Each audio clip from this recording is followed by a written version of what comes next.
नित्यानन्देश्वरसमारम्भां नित्यानन्देश्वरीमध्यमाम् अस्मदाचार्यपर्यन्तां वन्दे गुरुपरम्पराम्.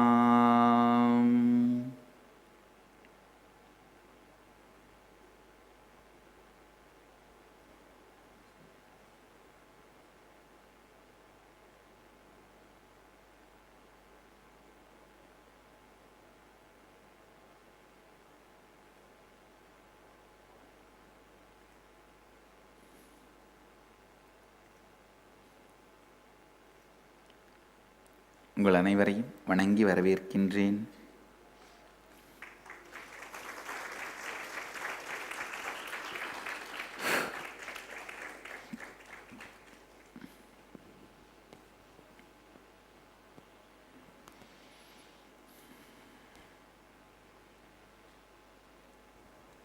கிளாஸ் ஆரம்பிச்சிடலாமா? முதல்ல நான் உங்களுக்கு சொல்லணும்னு நினைக்கிறது, கேளுங்கள். நான் பேச ஆரம்பித்த உடனே கிளாஸ் ஆரம்பிக்கலை, நீங்கள் கேட்க ஆரம்பித்த அப்புறம் தான் கிளாஸ் ஆரம்பிக்குது.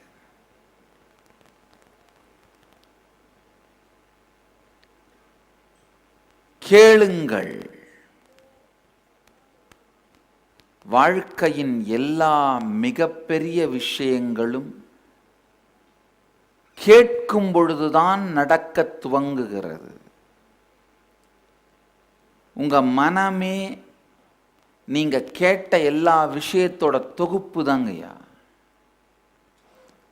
சின்ன வயசுல இருந்து நீங்க கேட்ட எல்லாத்தோட தொகுப்பு தான் மனம். என்னென்ன வார்த்தையெல்லாம் கேட்டீங்களோ, என்னென்ன கருத்தெல்லாம் கேட்டீங்களோ, நீங்க கேட்டது எல்லாத்தோட தொகுப்பு தான் உங்களுடைய மனம். நீங்க வாழ்க்கைன்னு உணர்ற எல்லாமே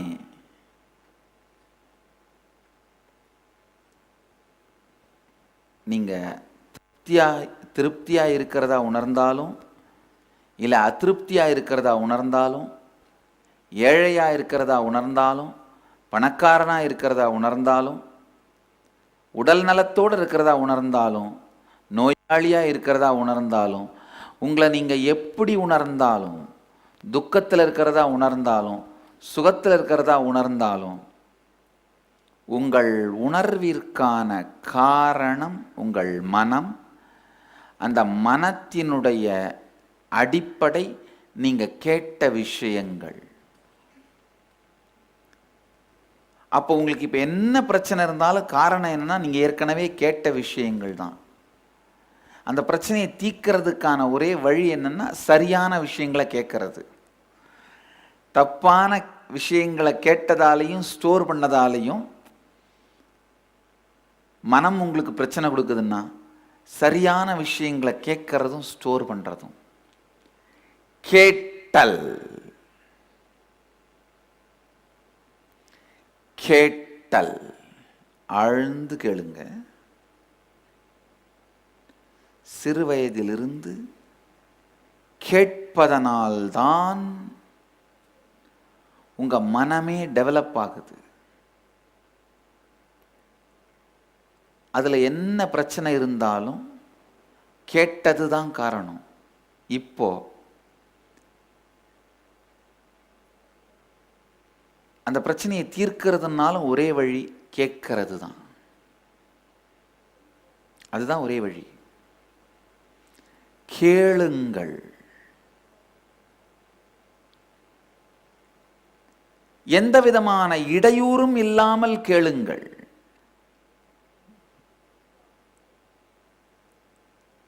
அதாவது ஒரு வார்த்தை உங்க காதுல விழுந்தா அதனுடைய பொருளை நீங்க புரிந்து கொள்வதற்கு முன்னாடி மனசு நடுவில் என்ன ஆகும்?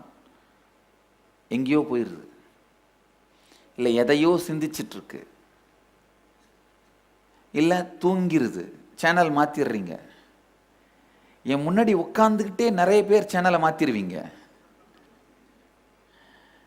கண்ணு என்னத்தான் பார்த்துட்டு இருக்கோம், ஆனா உள்ள என்ன சேனல் மாறிடுச்சு. வீட்டை பத்தி வேற எதை பத்தி யோசிச்சுட்டு இருக்கீங்க. எல்லா சூழலிலும் கேட்டல், சரியான கேட்டல், உள்வாங்குதல், இந்த ரெண்டும் நடந்ததுன்னா வாழ்க்கையில் துக்கங்களுக்கே இடம் இருக்காது. நல்லா புரிஞ்சுக்கோங்க. எவ்வளவு பெரிய பிரச்சனையா இருந்தாலும், உங்களுக்கும் உங்க கணவருக்கு நடுவில் நடக்கிற சண்டையா இருந்தாலும் சரி, உங்களுக்கும் உங்க பாஸுக்கு நடுவில் ஆபீஸ்ல நடக்கிற சண்டையா இருந்தாலும், எவ்வளவு பெரிய பிரச்சனையா இருந்தாலும், அந்த வாத பிரதிவாதங்கள் விவாதங்கள் நடக்கும்போது கேட்டீங்கன்னா போதுங்கயா, அந்த ஆப்போசிட் பர்சனோட வீக்னஸ் தெரிஞ்சு போயிடும். பிரச்சனை என்னன்னா, நீங்க எஜிடேட் ஆயிடுறதால கேட்கறத நிறுத்திடுறீங்க. அவரை ரொம்ப பவர்ஃபுல்லா நினைக்கிறீங்க.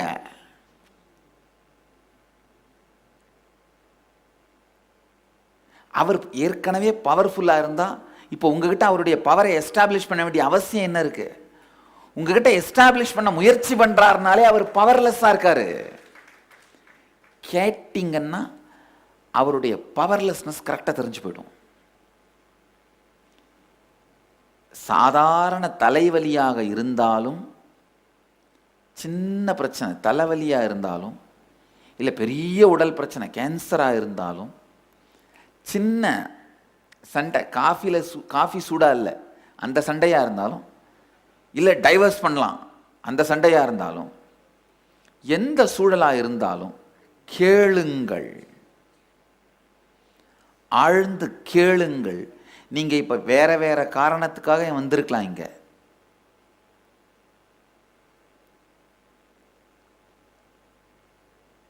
சில பேர் உடல் நலம் வேணும்னு வந்திருக்கலாம், சில பேர் மனநலம் வேணும்னு வந்திருக்கலாம், சில பேர் சாமி ஆசீர்வாதம் பண்ணா பொருளாதார வளம் கிடைக்கும்னு வந்திருக்கலாம்.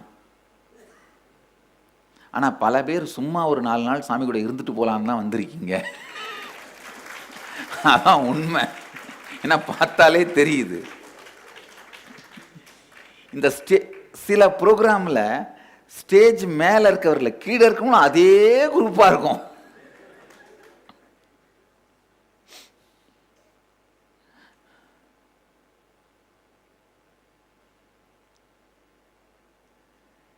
ஒரு 4 நாள் சாமியோட இருந்துட்டு போலான்னு வந்திருப்பீங்க. அப்படி இருந்தாலும் பரவாயில்ல.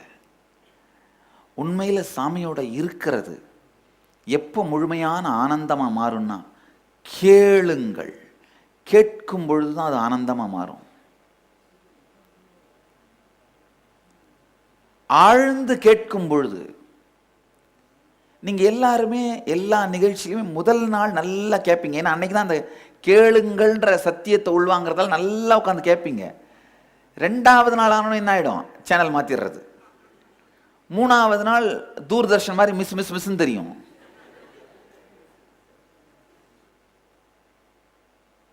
இந்த முறை தெளிவா முடிவெடுங்க.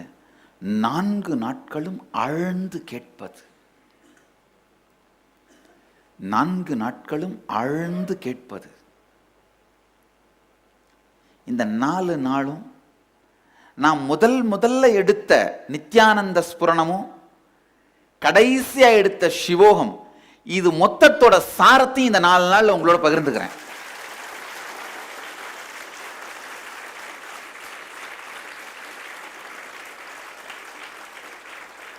உங்களை எத்தனை பேருக்கு தெரியும் எனக்கு தெரியாது. நான் முதல்ல எடுத்த ப்ரோக்ராம் ஆனந்த ஸ்புரணம் கிடையாது, ஏஎஸ்பி கிடையாது. நான் முதல்ல எடுத்த ப்ரோக்ராம் என்எஸ்பி தான். 2001 ஏற்காட்டில் ஃபர்ஸ்ட் நான் எடுத்த கிளாஸ் என்எஸ்பி தான், நித்யானந்த ஸ்புரணம் தான், டெத் ப்ராசஸ் தான்.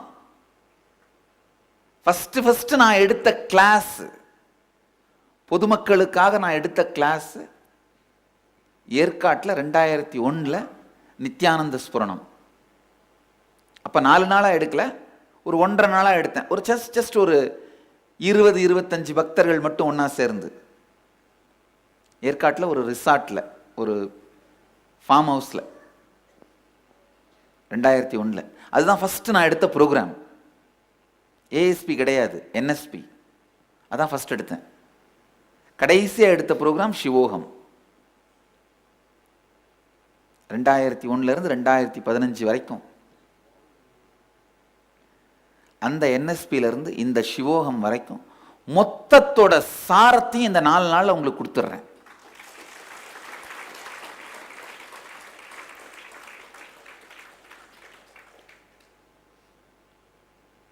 நல்லதோ கெட்டதோ சின்ன குரூப்பாக இருக்கீங்க, அதனால ப்ரோக்ராம் எடுக்கிறதும் ஈஸி. ஒருத்தரையும் அட்டன் பண்ண முடியும், என்ன பண்றீங்கன்னு பார்க்க முடியும். இந்த சின்ன குரூப்புக்கு ஃபுல் 4 நாள் சாமி உங்களுக்கு கிடைச்சிருக்கேன். 4 நாள் உங்களுக்காக தான்.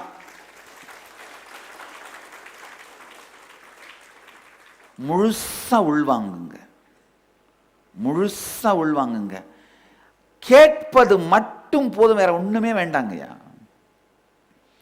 வீட்டில் போய் இதை எப்படி வாழறதுன்னு கூட பிளான் பண்ணாதீங்க, வேண்டாம். இப்ப எல்லாம் பிளான் பண்ணி வாழ்ந்துட்டீங்களா?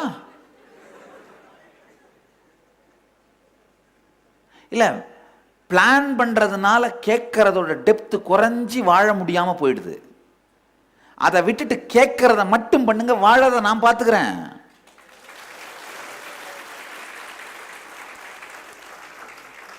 வாழணுங்கிற கவலை கூட இல்லாம கேட்டுட்டீங்கன்னாங்கய்யா, அது அப்படியே உள்ள பதிஞ்சு போயிடும். அங்க போய் தானா வாழ ஆரம்பிச்சிருவீங்க. அதாவது உங்க பயோ மெமரியில, உயிர் நினைவுகள்ல ஏதாவது ஒண்ணு பதிஞ்சிருச்சுன்னா அதை நீங்க தானா வாழ்வீங்க. இப்ப நான் சொல்ற விஷயம் எல்லாம் உங்க உயிர் நினைவுல பதியாம எது தெரியுமா தடுக்குது? போய் இதை எப்படா வாழறது நீங்க கவலைப்படுறீங்க, அந்த கவலையே இது உள்ளுக்குள்ள உங்களுக்குள்ள போய் பதியாம தடுத்துருது. போய் வாழ வேணான்னு நான் சொல்லல, ஆனா எப்படி போய் வாழறதுன்னு இங்கேயே கவலைப்பட வேணான்னு மட்டும் தான் சொல்றேன். ஒரு பாட்டு கேட்டீங்கன்னா அதுக்கப்புறமா அதை எப்படி வாழறதுன்னு யோசிச்சு உட்காந்துட்டு இருக்கீங்களா? கிடையாது. இல்ல, அதை கேட்கறதையே ரசிக்கிற மாதிரி இந்த நிகழ்ச்சியை ஒரு பாட்டு கேட்கிற மாதிரி ரசிச்சிருங்க, போதும். அவ்வளவுதான். நான் பல தரம் பார்த்துருக்கேன். இந்த 2வது தரம் 3வது தரம் ப்ரோக்ராமுக்கு வராங்க பாருங்க, அவங்களுக்கு தான் அந்த முழு பலன் கிடைக்குது. காரணம் என்னன்னா, அவங்க புதுசா தெரிஞ்சுக்கணும் அப்படிங்கிற டென்ஷன் கூட அவங்களுக்கு இல்லை. ஒரு வார்த்தை மாறாம அப்படியே பேசுவேன்னு அவங்களுக்கு தெரியும். இத போய் வாழணும் அப்படிங்கிற டென்ஷனும் இல்ல. 4 நாள் நிம்மதியா சாமியோட ஆடிட்டு போலாம்ப்பா. அந்த மூட்ல உட்கார்ந்து இருக்கவங்க தான் முழுசா உள்வாங்கிக்கிறாங்க. அவங்களுக்கு மட்டும்தான் அந்த உயிர் நினைவுல என்னால இதை எடுத்துட்டு போய் வச்சிட முடியுது.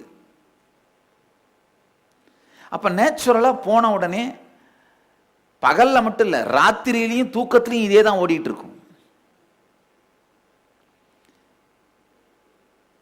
எத்தனை பேர் இந்த தூக்கத்திலையும் கம்ப்ளீஷன் பத்தியே நினைச்சிட்டு இருக்காங்க? கை தூக்குங்களேன்.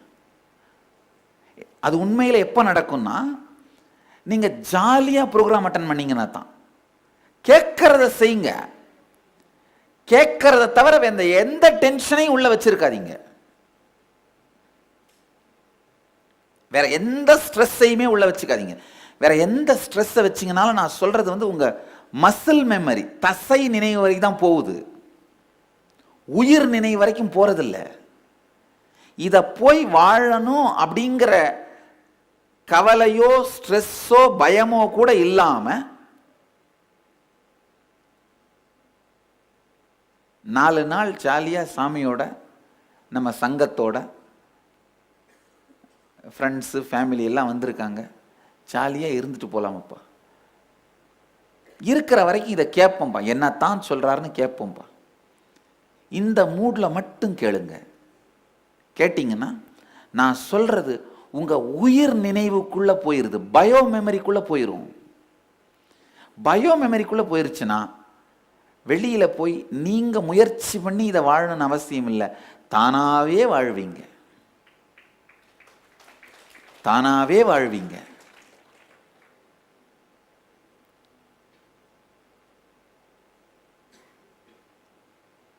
முதல் முறையாக நம்ம தியான நிகழ்ச்சிக்குள்ளே வரவங்க, நித்யானந்த ஸ்புரணம், அது 4 நாள் நிகழ்ச்சிக்குள்ளே வரவங்க கை தூக்குங்களேன். ஆழ்ந்து கேளுங்க.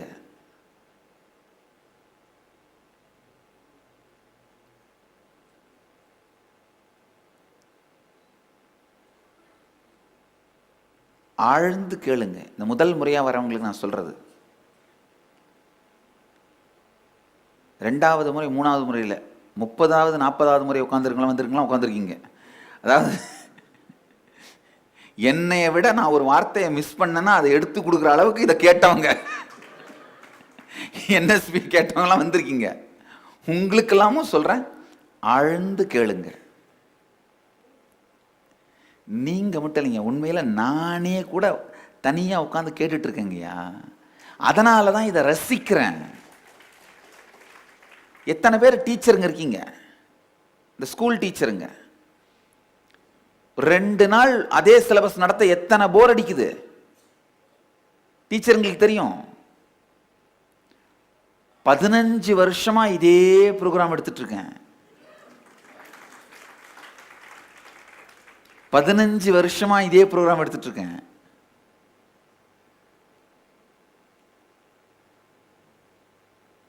சர்வரோக நிவாரணின்னு சொல்லுவாங்க. அப்பெல்லாம் பழனி மலையடி வாரத்தில் இந்த சித்தர்கள் கடைங்க வச்சிருப்பாங்க, சித்த மருந்து கடைங்க. அது பார்த்தீங்கன்னா ஒன்றும் இல்லை, புட்டி தான் வேற வேற வேற சைஸில் ஷேப்பில் இருக்கும். மருந்து ஒன்றே ஒன்று என்ன தெரியுமா, ராத்திரி முருகப்பெருமான் மேலே சாத்துற சந்தனம். இந்த தண்டாயுதபாணி நவபாஷான திருமேனிங்கிறதால ராத்திரி சந்தனம் பூசிடுவாங்க. காலையில் அதை எடுத்துட்டு இந்த சித்தர்கள் வாங்கிட்டு வந்துருவாங்க. இந்த சித்தர் மெடிசன் கடை வச்சிருக்க சித்தா டாக்டர்ஸ் வாங்கிட்டு வந்துருவாங்க. அதை கரைச்சி சர்வரோக நிவாரணி, தலைவலின்னா சின்ன புட்டியா கொடுப்பாங்க 4 நாள் தடவிக்கிறதுக்கு. ஸ்கின் ப்ராப்ளம் அப்படின்னா கொஞ்சம் பெரிய புட்டியா இருக்கும் 10 நாள் தடவிக்கிறதுக்கு. கேன்சரா இருந்தால் கொஞ்சம் பெரிய புட்டியா இருக்கும் 1 மாசம் தடவிக்கிறதுக்கு. புட்டி சைஸு ஷேப்பு மாறுமே தவிர மருந்து ஒன்னே ஒன்று தான், அந்த சர்வரோக நிவாரணியான பழனி முருகன் சந்தனம். அதே மாதிரி தாங்க ஐயா நம்மளுதும். 1 நாள் ப்ரோக்ராமா இருந்தாலும் சரி, 2 நாள் ப்ரோக்ராமா இருந்தாலும் சரி, 4 நாள் ப்ரோக்ராமா இருந்தாலும் சரி, 21 நாள் ப்ரோக்ராமா இருந்தாலும் சரி, அது ஒரே 1 நாள் சக்தி ஸ்புரணமா இருக்கட்டும், இல்லை 2 நாள் ஆனந்த ஸ்புரணமா இருக்கட்டும், 4 நாள் நித்யானந்த ஸ்புரணமா இருக்கட்டும், இல்லை 10 நாள் நித்யானந்தமா இருக்கட்டும், இல்லை 21 நாள் இன்னர் அவேக்கனிங்கா இருக்கட்டும், புட்டி தாயா வேற ஷேப்பு, வேற சைஸு, வேற ஷேப்பு. உள்ள இருக்கிற மருந்து ஒன்னே ஒன்று தான், கம்ப்ளீஷன், சர்வரோக நிவாரணி. வேற வேற வேற வேற வேற வேற விதத்துல சொல்லுவேன். சில நேரத்தில் யோகம், சில நேரத்தில் கிரியை, சில நேரத்தில் தியானம், சில நேரத்தில் அன்கிளச்சிங், சில நேரத்தில் சிவோகம் ப்ராசஸ், வேற வேற வேற விதங்களில் இந்த ஒரு சர்வரோக நிவாரணியத்தான் இத்தனை வருஷமா கொடுத்துக்கிட்டே இருக்கிறேன். இந்த 4 நாள்ல இது வரைக்கும் எத்தனை புட்டி எத்தனை ஷேப்ல எப்படி கொடுத்தோம் எல்லாத்தையும் ஒன்னா சேர்த்து கொடுக்குறேன். அவ்வளவுதான். அதே புட்டி தான் அந்த வைத்தியர் என்ன பண்ணுவாரு, தலைவலியா தலையில் தடவிக்கப்பா அப்படிம்பாரு, தோல் வியாதியா என்னப்பா தோல்ல தடவிக்கப்பா அப்படிம்பாரு, வயிற்று வலியா என்னப்பா உள்ளு குடிச்சுக்கப்பா அப்படிம்பாரு.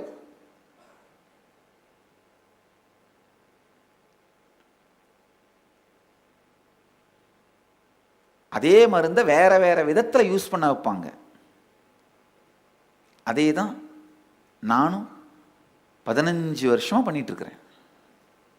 இப்போ எப்படி எல்லாம் யூஸ் பண்ண வச்சனோ, தலையில தடவிக்கிறது, வயிற்றுக்குள்ள தடவிக்கிறது, வயிற்று மேலே தடவிக்கிறது, ஸ்கின் மேலே தடவுறது, காதில் ஊற்றிக்கிறது, கண்ணில் ஊற்றிக்கிறது, மூக்கில் ஊற்றிக்கிறது, வேற வேற விதத்தில் கொடுத்துருக்கேன்.